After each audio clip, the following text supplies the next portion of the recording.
अस्सलाम वालेकुम नाज़रीन, मैं हूं मोहम्मद अरसल और आप देख रहे हैं सिटी। खबर शामिल करेंगे वज़ीराबाद से। चोरों डाकुओं की तो मौजें लग गईं, कोई पूछने वाला नहीं। पुलिस सर्कल वज़ीराबाद का इलाका अलीपुर चट्टा चोरों डाकुओं के लिए जन्नत बन गया। अमन व अमान की नाकस सूरत हाल की पेश नज़र शहरी हिजरत करने पर मजबूर। ताला तोड़ गिरोह इलाका में खौफ की अलामत बन गया। एक ही रात में करोड़ों रुपए से जायद की वारदात। तफसीलात के मुताबिक वज़ीराबाद का नवाही इलाका अलीपुर चट्टा में ताला तोड़ गिरोह और चोरों डाकुओं ने उत मचा के रख दी। लेज़र ग्राइंडर की मदद से 4 दुकानों के ताले तोड़कर लाखों रुपए मालियत का सामान ले उड़े।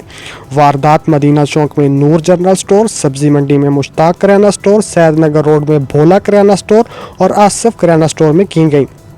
मुश्ताक किराना स्टोर में की जाने वाली वारदात तो सीसीटीवी कैमरे में भी रिकॉर्ड हो गई, जबकि हेडहानकी में नामालूम अफराद ने हसनैन अली डार नामी शहरी की एक्सक्यूटर मशीन से दुकान मसमार कर दी और लाखों रुपए मालियत का सामान ज़ाया हो गया।